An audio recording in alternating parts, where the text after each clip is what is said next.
Hey everyone, my name's Tafsir and I'm part of the Medmentor team.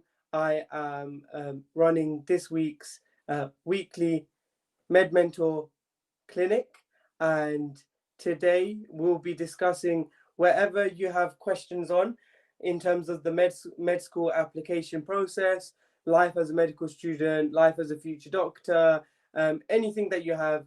Feel free to drop them below on the question cards. Feel free to drop them below under the comment section, and hopefully we can get a conversation going and a bit of engagement so that we can learn a few things hopefully about that application process. Thank you guys for joining.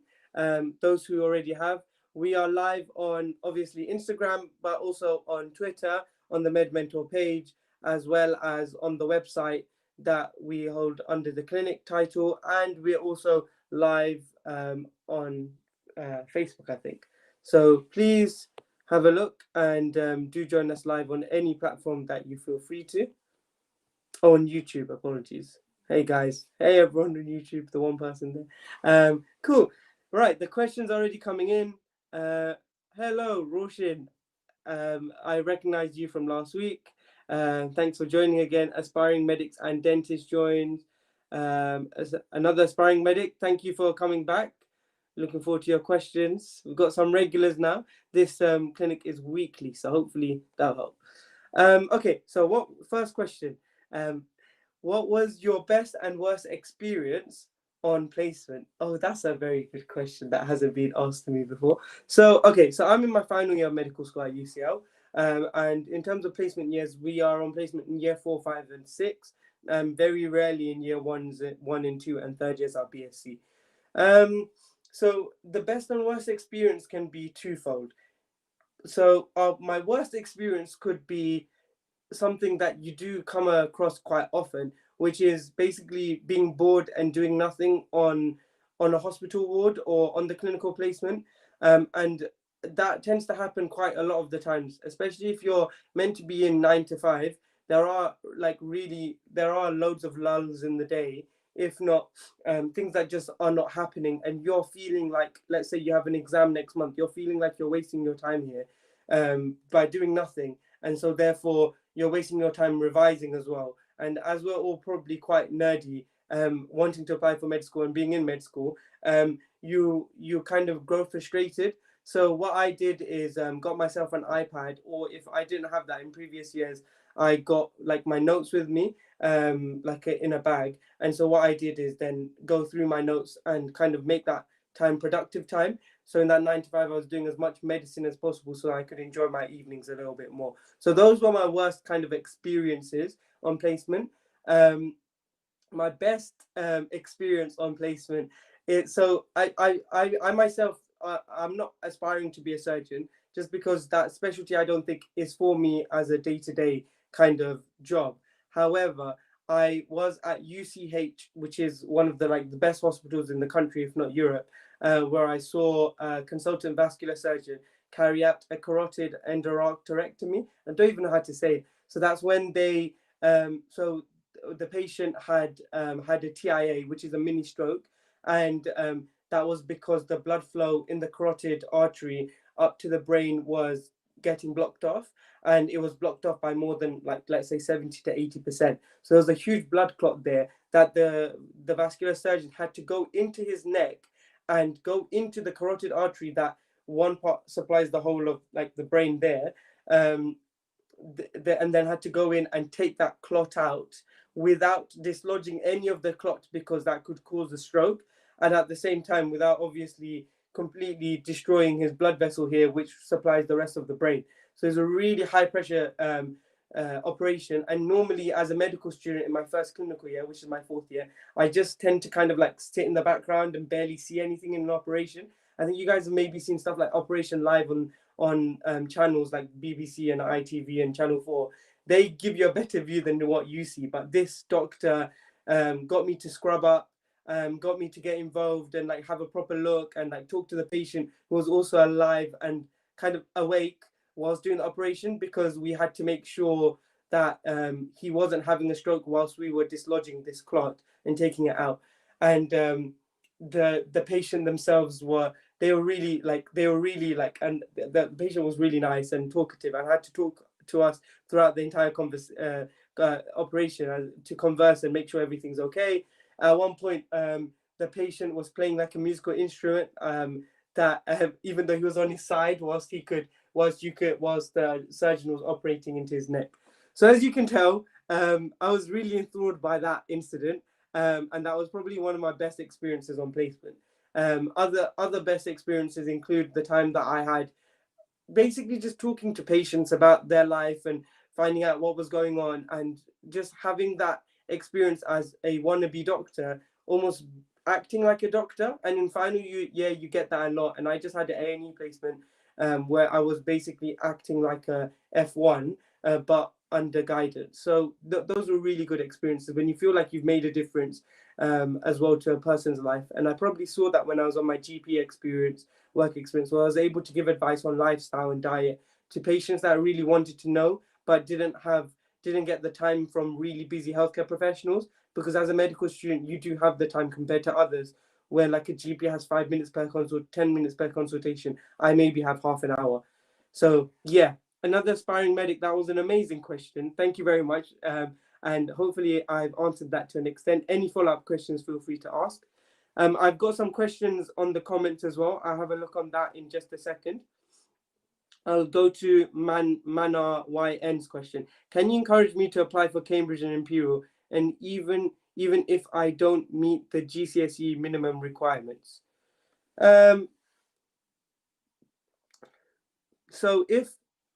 Mana, that's a good question. I would actually not encourage you to apply for a university or medical school where the grades that they have on their website is like minimum to just be like considered, you can't get, or you don't have, sorry. So let's say if they said you need minimum C grades, no worries, another aspiring medic. So let's say you need a minimum C grade in like biology, and you don't have that, and you have like a D grade. Even though it's one off, they use that as basic cutoffs. And most of the time, they're looking, I mean, most of the people in competition with you will be getting A's and A stars, most probably. Obviously, if you're asking the question from the point of view where actually it's not a minimum grade that they put on the website, but what you're thinking is that your grade isn't good enough, then that's a different story, and that's you kind of weighing up your application in general. So yeah. So Mana, let me know if you want to clarify that more in terms of and if I've been able to answer your question there. I hope I have. So minimum, you need to get the minimum grades to get even considered. Otherwise, you kind of get cut off from all the applications. Normally, you need much more than the minimum, because obviously everyone applying for medical school has a lot of high grades, unfortunately, for everyone else. Cool. Keep the questions coming in. I'm liking it. And the comments. All right, let's have a look at the comments before I move on to the next question. Thank you guys for joining. I'm just looking. All right, that's fine. So do you encourage me to apply? Manar's question. And then we've got a few comments. Are medical students not as involved in patient care or have their own caseloads on placement? Roshan. I think it just depends where your placement is. In terms of, so Roshan's question is, are medical students not as involved in patient care or have their own caseloads on placement? So firstly, we don't have our own caseloads on placement in that sense, unless in final year, your responsibility goes up, because we're taught to act like an F1 because we're going to be F1s, and that's kind of their catchphrase. But in the first few clinical years, definitely you don't directly impact patient care to that level. You might indirectly do so. You might help with more caring for the patient and talking to them, but it's more of a supportive learning environment where you're not making any decisions whatsoever. You'll be even surprised, F1s who are qualified doctors, although provisionally qualified, they don't make many decisions at all.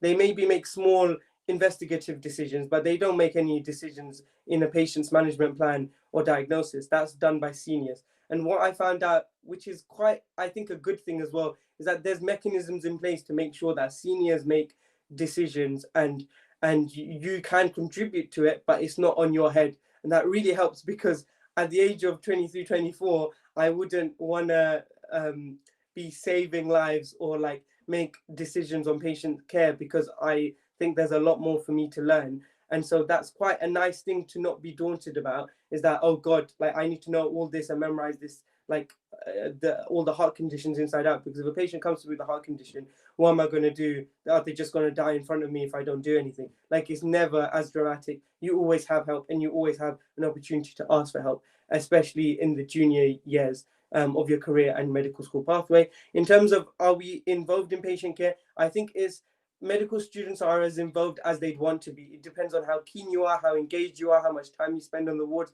how many people you make friends with the staff, and like if you actually care. And I think I think you got to balance that with your studies as well as exams. So especially in the first half of the clinical year, I'm normally very engaged and I try my best to be involved in patient care. But in the second half of the year, I don't spend as many hours in clinical placement because of the fact that I have to put in more bookwork. So I'm less engaged. However, I still take the opportunities where I can. And it's all about you being confident. And I think this is quite important for you guys to know, because you're all applying to be medical students. So it's so if you could, if a common interview question can be, are you aware of the downsides of being a medical student? Why do you need resilience for it? What challenges do you expect? And you can always say that maybe you spoke to a medical student or you heard someone like me talk about these things. Gives you a better realization of the career and medical kind of student life you're about to go into. Roshan, and no nursing and other AHPs normally do so. So just as your medical students did too. So you're right, nursing and other healthcare professionals, allied healthcare professionals, do a lot of the hands-on work.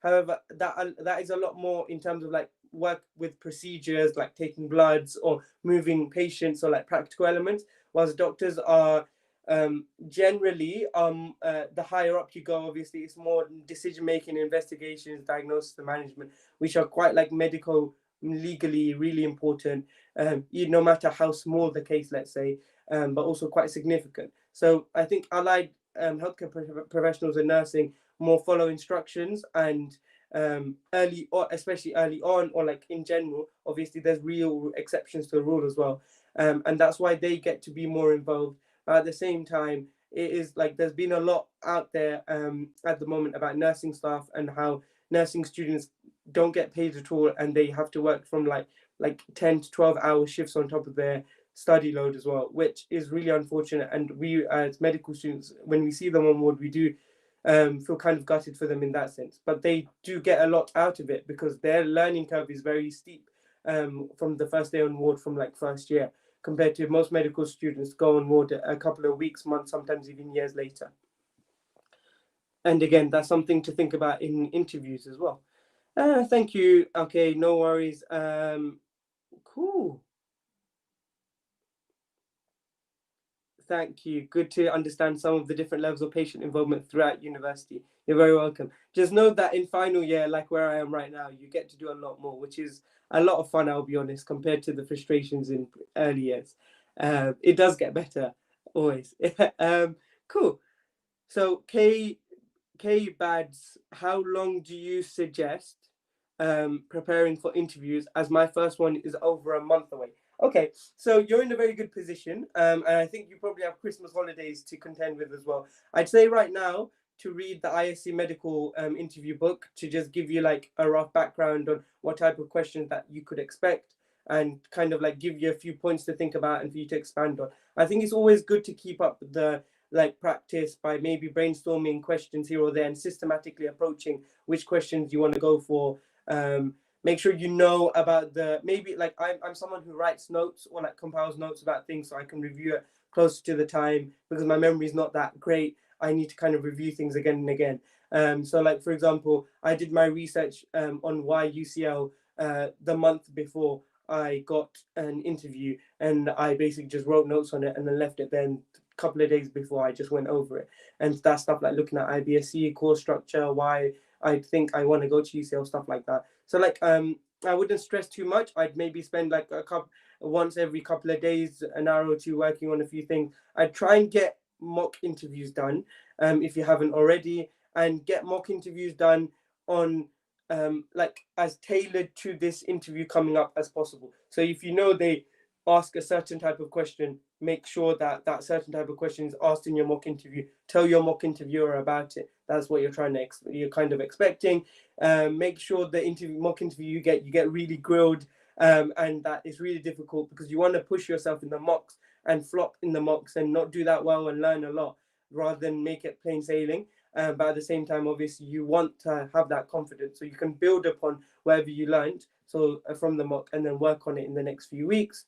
I'd say the other thing about the interview is make sure to try your best to speak to someone who's had an interview at that medical school before. So maybe people who are senior to you that you know more about.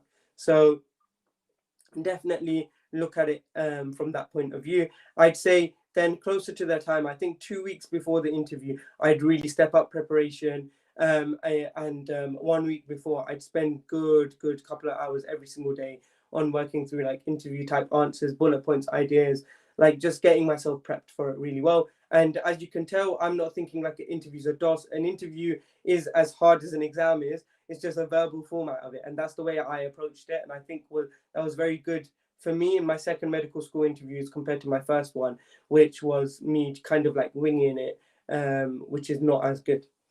Okay, JEDX HNCHXN.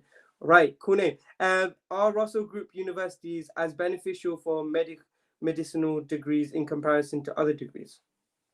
I'd say one thing I'd say is that Russell Group universities, two things about Russell Group universities. The name obviously carries weight in any career that you go to.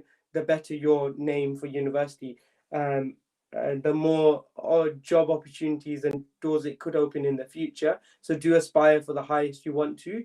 But at the same time, you've got to realize Russell Group universities are important for research. So they're known for their research contributions, the amount of money they spend on it. And a lot of the time it's based on the amount of money they have and spend more than anything else. So for research opportunities, I'd encourage you to go to Russell Group universities if that's something that you really want to like go on to do. But at the same time, you have plenty of opportunities in clinical years in any hospital you go to be involved in research projects because doctors and clinicians are always carrying them out. And so just to review the question, are Russell Group universities as beneficial for medicinal degrees in comparison to other degrees? I'd say overall, you don't need to go to a Russell Group university to become a good doctor. You still get the same degree at the end. And the name of the university that you go to doesn't make any difference in F1, F2 when you're first applying for jobs after medical school. And then after that, it could maybe make a difference for applications further down the line as doctors. But by then you can do masters, extra degrees, extra qualifications if you want specific names on your on your portfolio or CV. But that's very much a CV based thing, and like it's not as if you going to Bristol compared to like Plymouth is going to make you a worse doctor. It's just about getting into med school. So if you're at the stage where you're thinking in year 13 going into med school, I wouldn't worry too much about it. I'd make a decision based on which university you feel most comfortable going to and you think will be best for you, and obviously aspire for the highest you want to. I get that question more in terms of Oxbridge versus like other universities. But again, I think in hindsight, looking at it, it's more about like if you ever wanted to leave medicine, it would be better to obviously have a bigger university added to your name because that's how the world of work generally works. But in medicine, it's not all that the same. There's other things to it. Cool. Thank you for your question. I hope I've answered that to an extent. Okay, cool. The question that Mike_IKL asked a bit ago was, what should year 12s who want to apply to medicine be doing now to strengthen their application? That's a very good question. And thank you very much for asking that, Mike.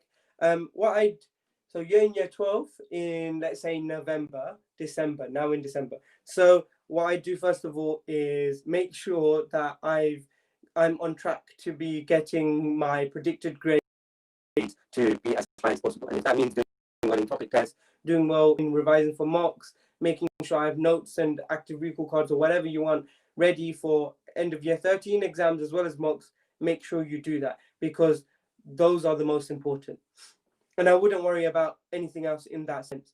The second most important is to try and make sure I have covered the work experiences that I need to cover for the summer, and start applying, if you haven't already, to try and get those work experiences. And maybe if not the summer, even earlier, because obviously you don't have proper exams anymore, you could maybe do it in the half-term holidays. On weekends, you could do work experiences or voluntary stuff.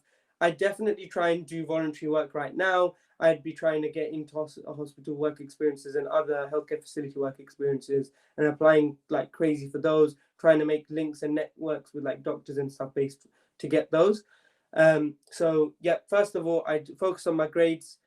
Really, really, really important. Second of all, I'd focus on trying to get the work experiences in the next few months or at least for summer. Third, I applied for loads of summer schools for medicine or science or just universities topics in general, because that just adds to your personal statement later down the line. So definitely basically your work experiences and anything else that you do on top is working to make a good personal statement, because that can't be made last minute. That has to be worked on basically from this year and even previous years, stuff that you're going to put on it. I'd start reading around the subject about medicine, any specific books that interest you, to give you more of an insight on like the life right now. Like right now I'm reading or I'm listening to an audio book called The War Doctor, which gives you an incredible kind of like, it just takes you through an incredible journey of what it likes to be a humanitarian surgeon, which is something that as a medical student, even for me, is like, wow, that's amazing. So like in year 13, year 12, if I had that, it would have been incredible for me actually to get that insight. I'd be staying on top of healthcare news every week, every couple of days, and making note of a few interesting topics and like searching around it. I hope that I haven't given you too much. It just gives you an idea of what things that you could be doing, because those are all things that I was definitely doing. And the other thing is enjoy your holidays and don't burn yourself out. Develop some interests and hobbies if you haven't already, or build upon them. And we've talked about extracurricular activities in previous live sessions. So maybe look back on those, and gave some examples there. So it's just more gearing yourself up. At this stage in year 12, you want to gear yourself up to building your personal statement and your interest in medicine and around that and higher education. And you also want to make sure that your academics are on track to be getting your highest predicted grades possible, because that's super, super important. And that's what I see most of my mentees in year 12 and 13 applying for medical school end up kind of hitting a brick wall on when if they do fail, and it's mainly because of that. So that's that. Mike, I hope I've answered your question to an extent. Please let me know if I have. If you have follow-up questions, feel free to drop them below as well. Okay, I'll continue answering your questions. Guys, thank you for putting them in. I'm really enjoying that, and I hope you guys are too. Okay. Okay, so another aspiring medic. How different are you treated on the ward if you're a fifth year versus a fourth year, and so on? So, okay, so first of all, let's not get things confused. The only reason why I say I'm a final year and then I did a fifth year last year is because my degree is 6 years long with the IBSc in third year as a compulsory thing, whilst other degrees are just 5 years and their fifth year is their final year. But let's say for me, I have year 1, 2, 3, which are year 1 and 2 are clinical years, pre-clinical years, so just science-based. Third year was my IBSc year. Fourth, fifth, and sixth year were my clinical years. Fourth year was the biggest, steepest learning curve I think I've had in my life. I think everyone says that, oh, going from GCSE to A levels is a huge learning curve, or like step up. And then I got to medical school, and that was crazy in terms of a step up from A level to like medical school. Like stuff that you'd learn in like 6 weeks, one entire chapter or topic in school would be covered in 15 minutes of one lecture in a day, made up of 6 lectures, like in medical school. That was crazy. But I think practically going from pre-clinical to like your first clinical year, which is my fourth year, was a huge jump. But they bridged that in medical school really well by giving you loads of simulation sessions and practice from early on like patient actors, loads of kind of work in terms of your communication skills and developing those. Obviously, I can't speak for all medical schools, but most are very similar, if not the same. and they basically structure you. What I found out with medical school is after you get into the system in year one, the system is then made from year one all the way until you're consultant to kind of support you and give you enough workload for you to learn appropriately and then move up. Because I know now, going from final year to F1, in F1 there's going to be a huge stepping stone or like learning curve from the friends that I've spoken to in previous years. So like I'm looking forward to that because it's been high every time I've gone to another year.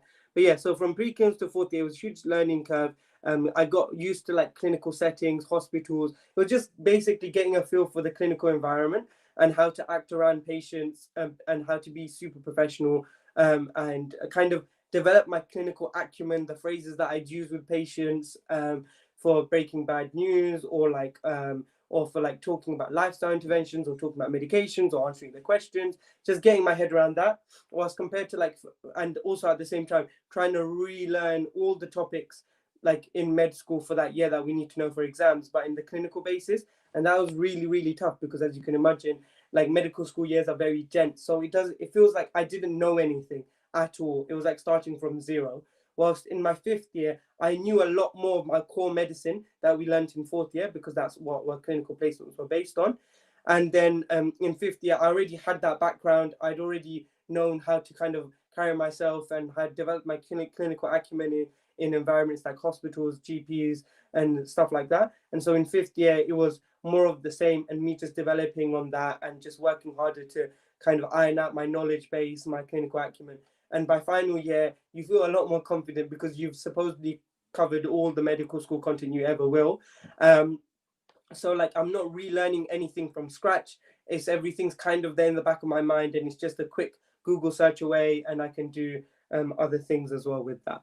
So another aspiring medic. I hope I've answered your question to an extent. If any of you guys want me to, the other thing I'd say is that each medical school is different. So like I have a friend who's at Liverpool Med School, and his year 1 to 6, year 1 to 5 is very different because they have clinical placement from year 1 almost day 1. So instead of like us at UCL where we did 2 years of pre-clin, then at the end 3 years of clinical medicine, they do clinical and pre-clin together. So they do 2 weeks of bookwork on learning about the heart, for example, from lectures, and then they spend 2 to 3 weeks on the ward in a cardiology department and where they see it in person. And they do that from 18 years old, like first year of university.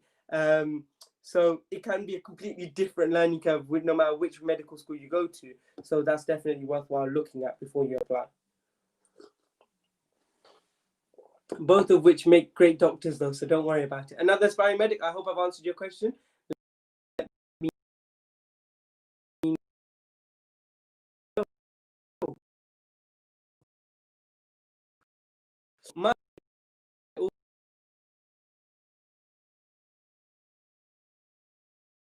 Enjoy your Christmas holiday to an extent, and then maybe in the evenings enjoy it more, or like take certain times or days out and then spend the rest of the time, let's say 9 to 5, doing work in terms of your A-level stuff or your interview prep and stuff.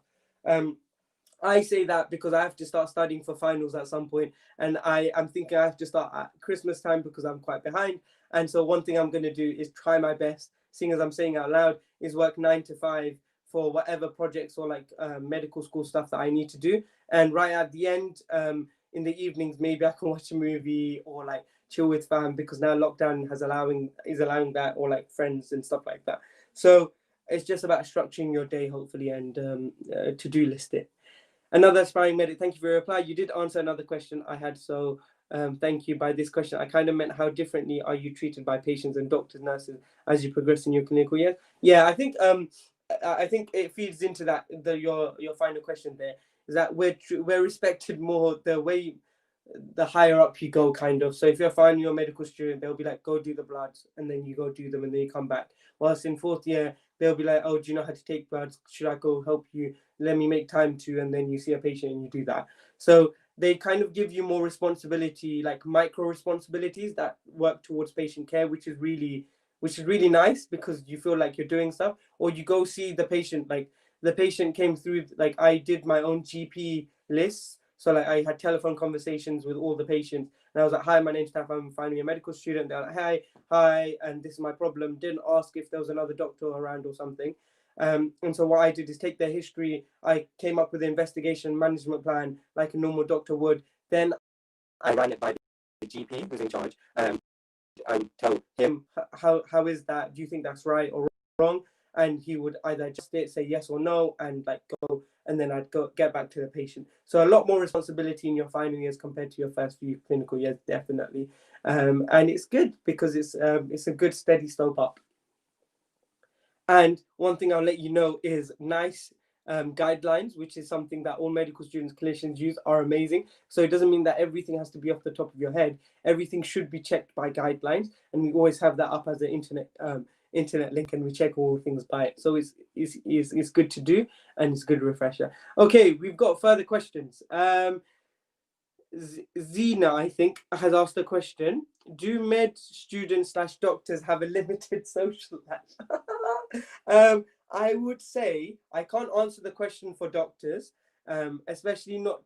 Okay, so I can't answer the question for doctors, but from my point of view, I see that working in a hospital does take up more of your time at work, and therefore you might have more limited social time. But that depends on your caseload, your management, the specialty you go into. So, for example, surgeons or surgeries notorious to require high hours of work from you and demanding work outside of the times even that you're supposed to be at work. You're supposed to do extra stuff for your portfolio or your CV, and therefore that impacts on your social life. However, there are also loads of places in terms of healthcare places where staff are overworked, and then that contributes to a lack of social life. So that's something to look into. I think a lot of the times, for myself, for example, I think I want to do GP in the future, and one of the reasons why is because it has, even though there are long hours, like 8 to 8, sometimes 8 to 6, you are meant to have better social or like work-life balance around that, especially by not having on calls, nights or weekends, which really do impact people's social life. I think that's the only main disadvantage of being a doctor, having on calls, weekend shifts, night shifts, antisocial shifts. In terms of in medical school, I think I've had a very decent social life, I think. And I've really enjoyed myself. I can't say I've limited myself to too much, if anything. And I think my parents are more like, why have you not done enough work? Kind of thing. I think again, depending on which med school you go to. So in my med school, UCL, we have exams right at the end of the year. So it means that at the end of the year, we maybe have 3-4 exams in the space of 1 week to 2 weeks, which is really high, intense, like it is high intensity. It's a lot of pressure, a lot of stress in that period, and the whole year builds up towards it. So especially the last 2 to 3 months, I take almost as like study leave-esque time and really limit any projects or social stuff that I do. But with the rest of the year, it's pretty calm. Like I just do the work that I need to, and I time manage, and I get to do project work as well as project work, like stuff that I'm involved with, like charities or like like the startup that I'm a part of and stuff like that. Or I spend time with my friends, my family, societies, and then I do work as well, because you have to kind of just like grind your gears up until you hit the sweet spot of revision and like getting ready for exams. Whilst I know other medical schools, I think these days are having like progress tests, which is like every 2 to 3 weeks, you have like a test that contributes towards like 0.5% of your grade in the year or something. And like you have to pass them and do kind of well. And that kind of hampers social life a little bit more, because even though you don't have like a high pressure situation at the end of the year, which is good for your mental health, I think it means that you have to be on top of the work constantly from the beginning. So you do have less time. But overall, it's more about your time management as you go through. And I'll be honest with you, overall, your social life in medical school will be good. And I don't know many that have suffered in that sense, and only if they've been overstressed or there's been other extenuating circumstances. As a doctor, obviously, world of work depends exactly what type of profession, what type of specialty you go into and the environment you're working in. But I've seen doctors with both, and mostly more doctors and medical students with a better social life rather than limited one, especially because we're very social beings. Zena, I hope I've answered that question for you, even though it was lengthy for me. Okay, cool.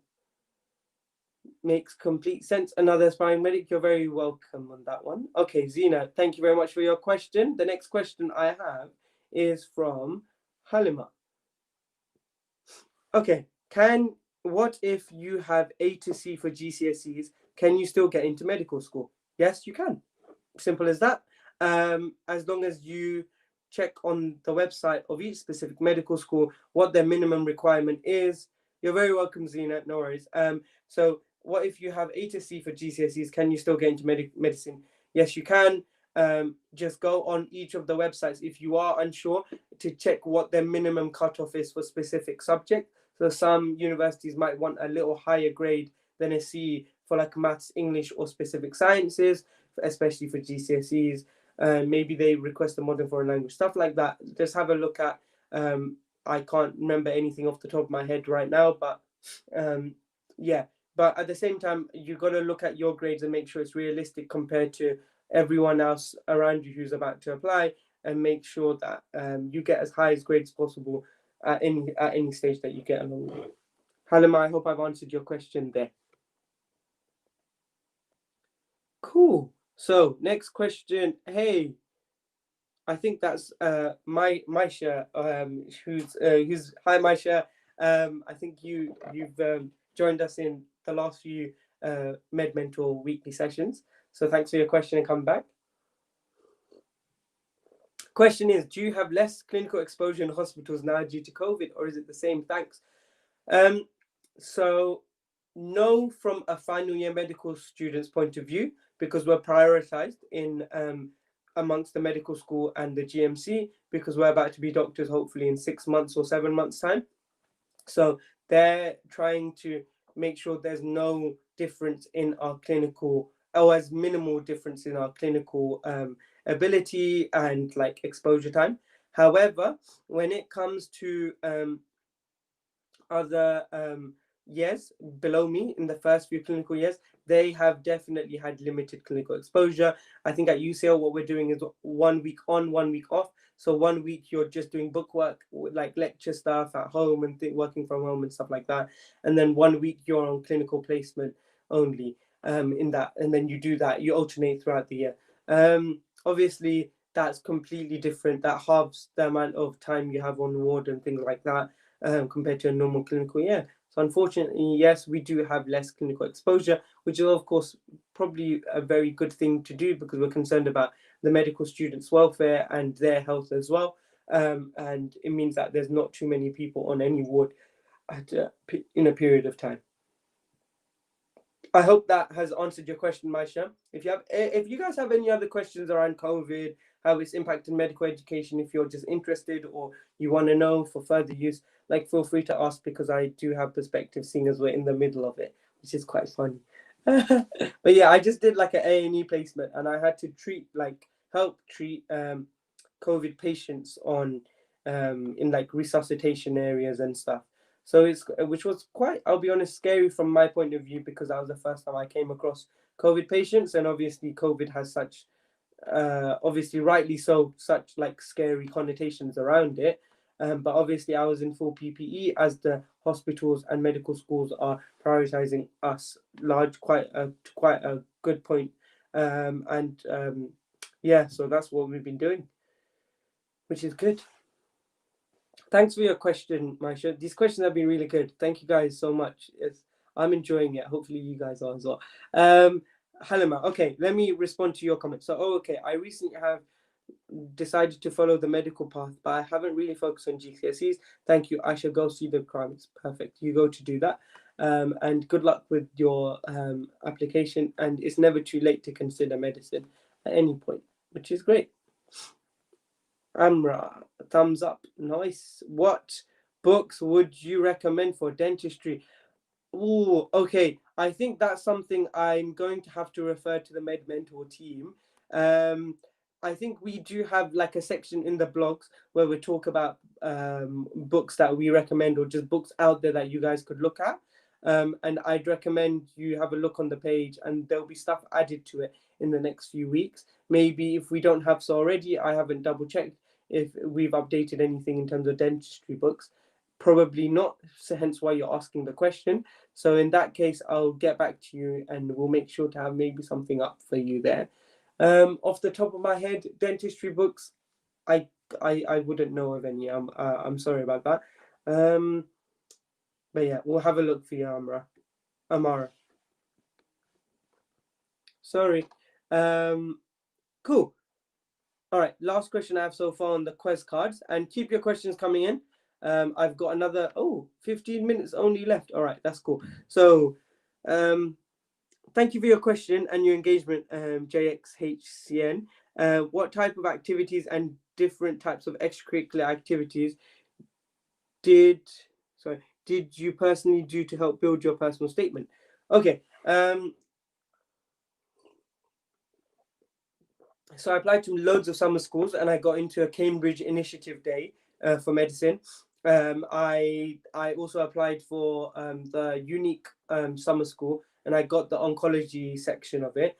And that was really good for my personal statement, because one of my personal statement paragraphs were based around oncology, and that helped form a large basis of it, and develop my interest in oncology from the beginning, to be honest. So definitely apply to stuff like that. As I told you there, I applied to a summer school on cancer and cancer research type work, not even medicine, and that made such a big difference to my personal statement, because that's something that I can apply to medicine easily. And so I definitely recommend you looking around medicine as well, because medicine is very competitive no matter what you're applying for, even in summer schools. And what type of other activities? So like from early years, I did stuff like air cadets, but you don't have to do that. I think I got involved because someone told me I had to do the Duke of Edinburgh to get into med school or something. Like that was all made up. The other things that I mentioned in terms of extracurricular stuff, in terms of fitness stuff, was that I used to swim. Obviously now it's a bit booky, but I went swimming. I played tennis. I play football with my friends normally on the weekends. And so those are kind of things that I put in my personal statement. And nothing there was competitive, and that was just me de-stressing. And I actually do swim. I actually do play football. I now took up cycling as well, and that's something that I do in medical school to de-stress, because it's so heavy, and that's what they're looking for in those type of extracurricular activities. Other things that helped to build my CV was I just did like in lunch times in school, I just created like a debating society or something. Basically, it was just a bunch of us friends talking about medical articles and just debating them. And I put that in my personal statement, because that's something that we did and we created together. Other things, well, I was head boy of my school, and that was something that I was always looking forward to do, because I wanted to take up a position of leadership. I wanted to give back to my school. And I think those are like the most important things. I didn't do any of these things for the sake of my personal statement alone, because otherwise it'd be very difficult for me to get myself out of bed in the morning to just make sure that in a couple of months I can write something down on Microsoft Word. It was more because I really enjoyed it, and I wanted to do it. And then it fed into my personal statement. One thing that I did in terms of volunteering was quite useful for me, was volunteering at an autistic youth club for autistic children every like 2 weeks or every week. And I learned a lot there in terms of communication skills and like empathy in general, or like just like being in a very different environment and learning a lot from the people that I was there to help out. And they ended up probably helping me out much more than I ever could help them out. And that was those were really, like, they were really amazing experiences and things that I got. And they weren't on my personal statement, but that's because I really got things from it. So when I spoke about it in an interview, you could kind of tell it was really, really genuine as well. So I'd encourage you to do stuff that you hopefully enjoy as well, and won't be more of a chore. I hope that helps. JX dot dot dot. Okay, Amara, are there any free summer schools? Because the summer schools I've seen are quite expensive. I don't know why. Sorry, 1 second, guys. Hello? Yeah, I'm back. Sorry. Okay, so are there any free summer schools? Because the summer schools I've seen are quite expensive.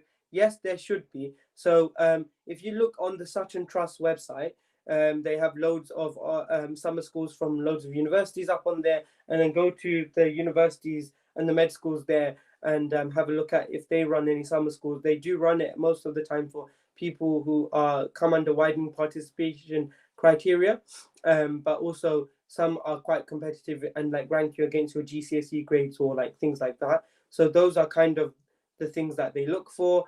So yeah, the unique Oxford Summer School, I don't know if the deadline's gone for that yet or not, but just have a look at that. The other thing is the Sutton Trust. They have loads and loads of summer schools from different universities, and their website is kind of like what I spent hours and hours on trying to find loads of different links to summer schools, whether that be in Bristol, whether that be in Cardiff, whether that be in Edinburgh. And those are all free summer schools because they're made for students like that. The other schools that you're talking about, Amara, are I think summer schools are independent summer schools that cost an arm and a leg to get into. And I would not recommend you spending 1K, 3K, 5K. I've seen some of them, and it's kind of disgusting, I think, how much a summer school can cost for someone who's 17, 18.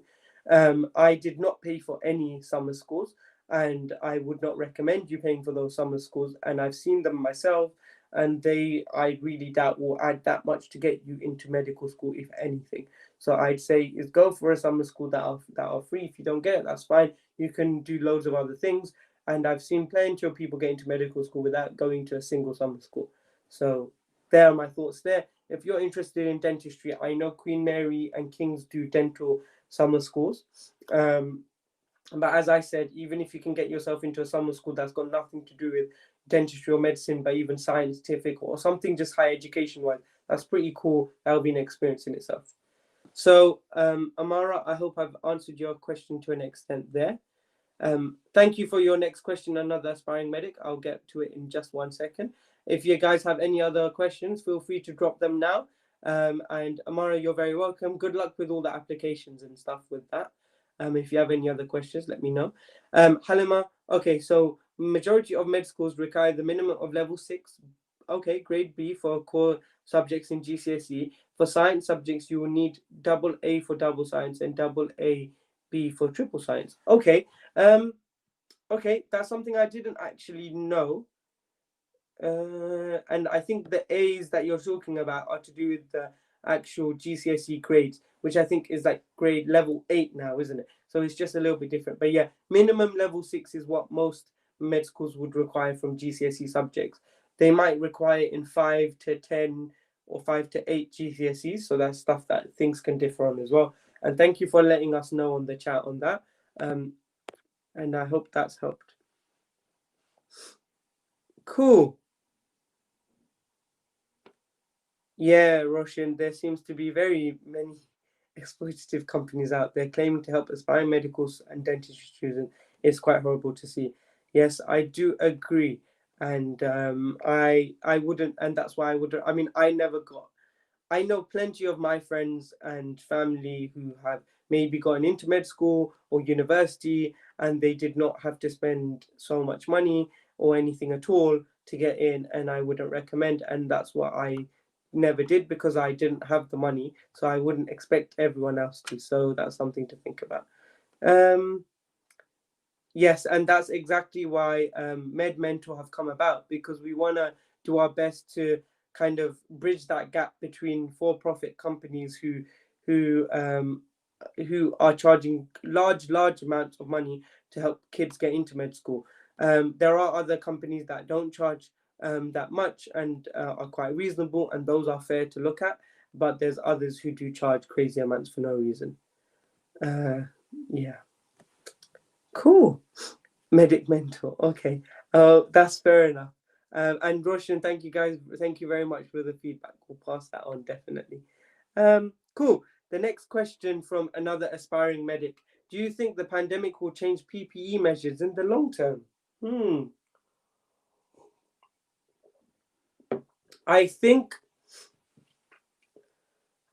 in terms of PPE measures as a whole, yes, to an extent. I think we won't have the level of PPE at all times, because even right now in the pandemic, loads of places do not have the required standard of PPE. And that's me just being honest from people's experiences and my own. Whilst at the hospitals that I've been at have been very good for that. Obviously, other places in rural populations, especially, is very much more difficult and is to do with costs and resources. However, I think the standards of or like the behavior change behind PPE and medical professionals protecting themselves with not against, but kind of against like germs and pathogens that would come from a patient, there has been definitely a big behavior change there, because before we were more relaxed, like, oh, it doesn't matter if I might catch this or that because it might be just a cough or a cold. Whilst now we can see that it will be a little bit more than that if it is as bad as COVID. And so we definitely wash our hands much more often than we even used to, even though we used to before between patients. We would wear now gloves for examinations that we would use like bare hands normally, which makes sense to wear gloves a lot of the time. So I think gloves will definitely stick. I think wearing masks will be about for a little bit longer, and I think it will start going out of fashion. I think because it has to be part of like society. So mask may be taken away a little bit more, but more for aerosolizing procedures, we might need to use them still. In terms of clothing, I think it's like a plastic cloth that we wear before we go into side rooms normally, where there's like risk of infectious diseases, like infectious diarrhea, vomiting bugs. That's why we had those, and we barely did use them. We probably will start using them more again now. So that's just breaking up PPE. The visor masks are for your eyes. I don't think we're going to be using any more of those, but goggles and stuff people might. But you know what? That another aspiring medic, that is a very, very good interview question that could come up. So well done for thinking about that. And I hope I've answered it to an extent. Great work. Cool. So I think for the time being, the questions have dried up. I'm just going to check the YouTube stream. And hi, guys on YouTube. If you guys do have any questions, please do drop them. I've got another 5 minutes left. So if you guys have any last questions, feel free to chuck them on. Next week, I won't be on the Medmentor live stream because I've got exams to revise for, unfortunately. But Abood, who is the founder of Medmentor and a really good friend of mine, he will be on the Medmentor weekly live session, and he will be answering your questions. And he is really, really knowledgeable and is really cool, down to earth guy as well. And I'm sure he'll do even much better than me because he knows this field really, really well. So feel free to ask him questions. Feel free to ask him about why he maybe started Medmentor, his thought processes on widening participation and exploitative companies. And that is what it is. Hannah Morton, hey, what is this live for? This live is for answering your questions as potential medical students who want to get into med school, and kind of walking you through the medical school interview process or allied ones. And we're also talking about medical school in general and doctor life and like the life stuff. Hey, Amara, these lives happen. That's a very good question. You prompted me well. So these, we're live on Instagram every Saturday at 5 p.m. to 6. Is it 5 p.m.? Not 5 p.m. Sorry. Every Saturday from 6 p.m. to 7 p.m. And normally it's me who leads the Medmentor weekly clinic, and we have our previous Insta lives kind of saved as IGTVs on our Medmentor Insta page. So if you want to ever look back on stuff, you can feel free to do so. And if you've missed out on a few things, we answered our previous ones. In the description, they tell you about what we've kind of talked about already. And Hannah, thanks, would have applied this year, but applying next year. Well, good luck with applying for next year, Hannah. And we're about every Saturday at 6 to 7 p.m. If you do have any questions about the application process in general and things like that. I think you guys are really cool in terms of your questions, the comments that you put on, and it makes kind of makes me look forward to my Saturdays a lot of the time. Hopefully we can build and make a community with this, as we're getting more engagement with Medmentor, and we're getting more engagement with our weekly sessions as well. If you guys could share with your friends who are applying for medicine, dentistry, and healthcare professions in general, please feel free to do so, because we want to help as many of you guys as possible get into medical school. And there's loads of stuff on our website, as you know, as well. Amara, thank you very much, and you are super lovely as well. Thank you so much. I have one more question from Amara. How to get really good grades in A-levels? I am struggling. I think everyone is struggling. I think the A-levels was so bad. I'll be honest with you, medical school is intense, but you're doing something that you really enjoy. Whilst in A-levels, there's maybe a subject or two you might not like, and so on, so on, so on and so forth. I think for me, chemistry was a real slog, and I really am happy that I finished with that, even though it was required to get at least an A in it. I think how to get good grades, is about preparing well from early on. So I made sure my notes were made early on. If you use revision cards, I think there's a lot of thanks, guys. I feel like I'm not the only one that doesn't like chemistry a lot. One good thing is that once you're done with chemistry, you'll never see it again for the rest of your life. And that's it. And Hannah, yes, I'm in my final year of medicine at UCL, and I am currently studying medicine. So plan from early on. Make sure you scope the subject. So go to the topic criteria and find out what type of questions will come up on what topics that you need to make sure you cover. Make sure you have your notes ready for those, or your flashcards, and then practice active recall. So that was me going over, questioning myself on my notes. Let's say maybe a couple of weeks, then a month, and then a couple of months later, and then a couple of months even after that. And I think in A-level, the key was trying to get in as much exam question practice as possible, because it was all about applying your knowledge. So even if you knew your stuff in GCSE, you could get an A or an A star really easily if you knew your stuff really well. In A-level, even knowing your stuff isn't good enough. To get an A and A star, you need to really apply it to the question. And I'd say that because you guys are in years where there's not many exam papers, I'd say try and get hold of even older exam questions, just to give you a practice, and to see how they could just ask completely different questions and get you kind of on your toes, and push you out of the comfort zone there as well. No, so Amara, no, you don't do any chemistry in medical school, and I don't think you do chemistry in dentistry either, from what I know. So it's all happy days.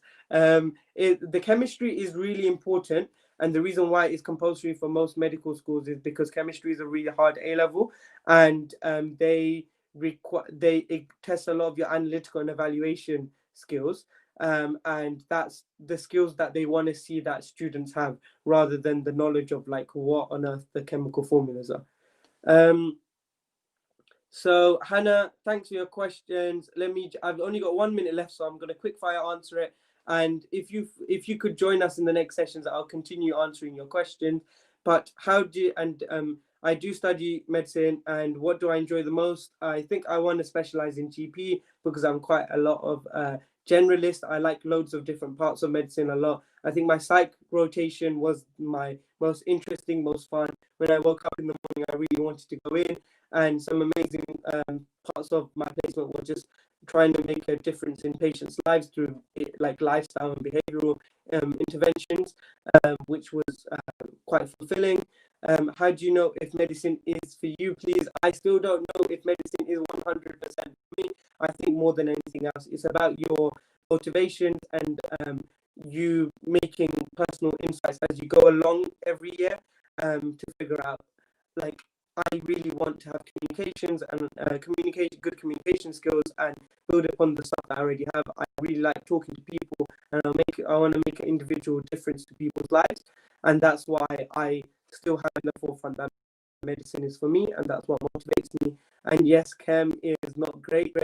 I answered one of the IB. Chemistry is next level. Chemistry is difficult. Just know that if you get a good grade in chemistry in the end, you've kind of done really well in A-levels, because it's supposed to be one of the most difficult ones.